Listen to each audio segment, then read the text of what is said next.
Hello friends, this is Julie Norman and I'm back with another video.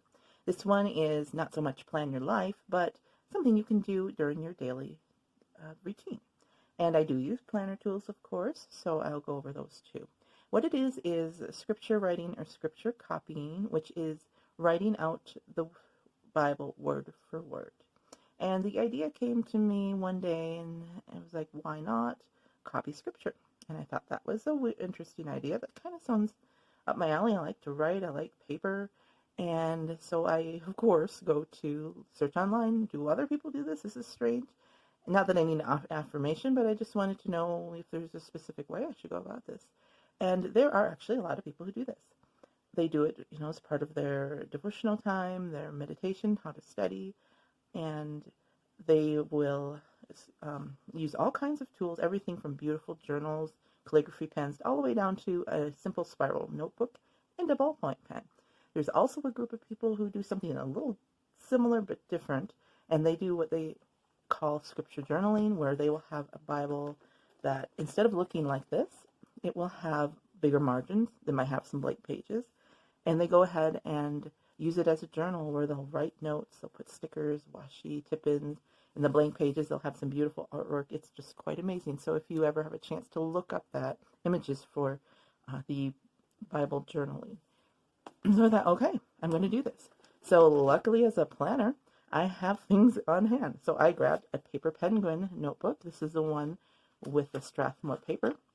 And I wasn't going to do painting on it, but I wanted to make sure my pens did not bleed through. So I also grabbed a couple pens. And I have the Staedtler and the Micron. They're both 0.5. And I have a blue and a black. I liked these because, like I said, they won't bleed through. They're felt tip, so they glide easily on the paper. And the two colors, because I will switch day to day which one I did, so I know how far I went on a certain day, which is just my way of, making it my own and doing my own thing. And these two colors aren't too jarring next to each other. Like if you did an orange and a blue together, which are opposites of the color wheel, that would really stand out. I didn't want it to stand out too much, and you'll see that as I page through a little bit. So that's all it is. It's pen and ink. And of course you need a Bible, and here's mine. So this is just a way I thought that would give me a little more depth to my devotional time and kind of, have just, getting my handwriting going, doing more time, slowing it down. Sometimes I gloss over the scriptures, sorry to say, and then I'm on, doing my next thing, throwing in my laundry or whatever, writing my book, making a video, who knows. So my intention when I started this is to write out the entire Bible, which we'll see how that goes. I'll give you an update, of course. And there are some people who do that, and some people, who will just do a chapter or a book or whatever they would like. There are no rules that I know of about this. So let's just get into it, and I'll show you what I've done. I have just actually completed my first journal, and I'm just using these Traveler's Notebook because they're just easy to open and to use, and I have lots of them around. Imagine that. So the things that I really like is that this has become my favorite part of every morning. Now I started here making one page for notes and one page for the writing, and I quickly learned that this is too much for me because I didn't have as many notes. The larger numbers were the scripture chapters, and then the smallers were the days of creation. I do not mark the verses. It just was too much stopping, and it would jar me out of my thoughts. So I thought, well, I don't need to. The verse numbers were actually added in much time after the scriptures were written anyways. So, and then I had a margin in the middle, and I didn't really like the margin in the middle. Eventually I did it like this, where my margin was on the outside. You can see some days I had lots of thoughts. Some days not so much, but that's okay. Some things are highlighted in our minds more than others. Now this is really, like I said, my favorite part of the day. It's because I feel like I'm experiencing more of the Bible deeply. I feel more part of the Bible story, and I'm noticing more of the rhythm of the language. Because when you have to write every word out in the punctuation and whatnot. And yes, I know that this is interpreted from other languages, but the version of the Bible I have translates it thought for thought, not so much word for word. So that's the way I like to read the Bible. And I just noticed that there are so many times, like, even going back to the Noah story, that it just echoed Eden, in just when they came out, of how much it echoed Eden. And in the Abraham story, how there were themes of what God told each of the men, Abraham, Isaac, Jacob, and each of them, he spoke and he came to them and he renewed the covenant. And so many times in that story, I'm not done with it yet. I'm finishing up Jacob's story.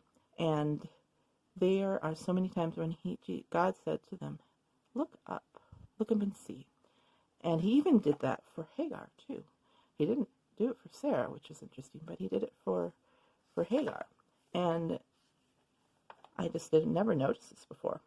How do you like that scissors for, we're talking about, the snip circumcision. As you can see, I use washi on different pages or different parts. I just like that, just a little bit of color on the page. And this one I really liked. You can see here is the blue, so I must have ended there. And then I would set up for the next day before I finished. So I put my chapter number and I would add washi for the next day. So then when I started the next day, there was nothing to hinder me from beginning. All I had to do was grab everything together.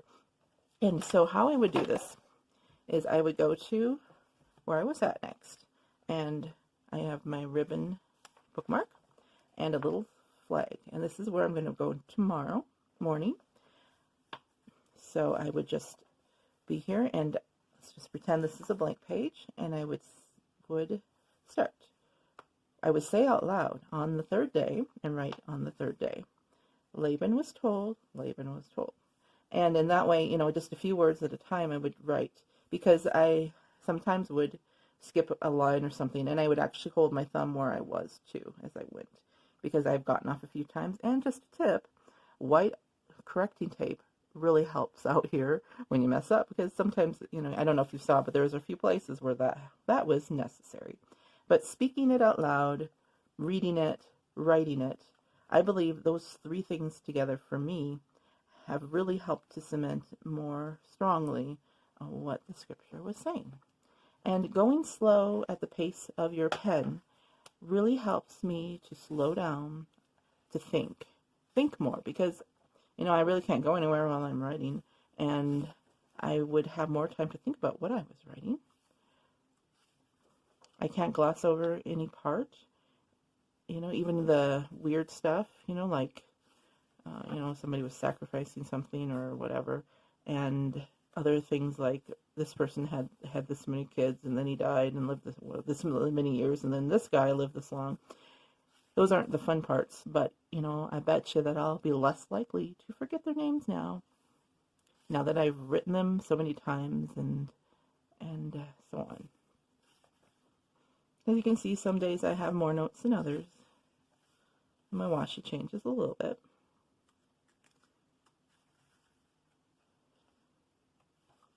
And that is how I have changed up my morning time with God. Right now it is morning time, because if I leave it till evening, sometimes I just fall asleep and it never happens.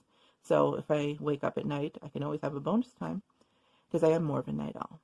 So that is what I have been doing. I ended here in the middle of chapter 31. I didn't quite have enough room to finish the chapter, which is okay. And I'm okay with it. So I just said this is continued in the next book. But it did finish a section of the scripture right there, where Jacob is now fleeing from Laban. Just maybe that's a good place to stop for a writer, because it actually is a cliffhanger. What's going to happen? Is he going to make it? Is Laban going to catch him, make him come back? Will Jacob ever make it back to his promised land?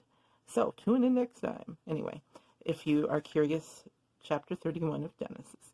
So let me know what you think of this. Have you tried this? And if not, would you like to try it?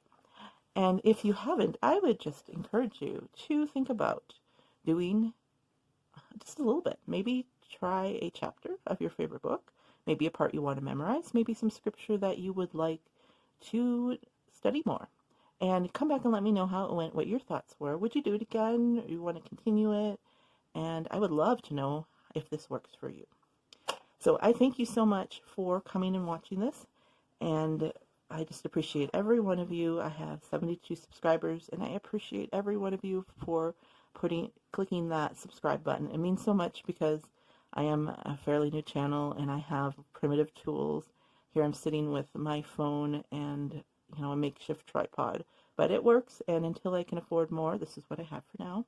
And I would love it if you would if you like this, that you would hit the notification bell, subscribe, like, whatever. If you like it. If you don't like it, whatever, don't like it. I don't want you to lie to me. So I appreciate that you've come to spend a little time with me. Thank you so much. This is Julie Norman, and I hope you have a joyful day. Thank you. Bye-bye.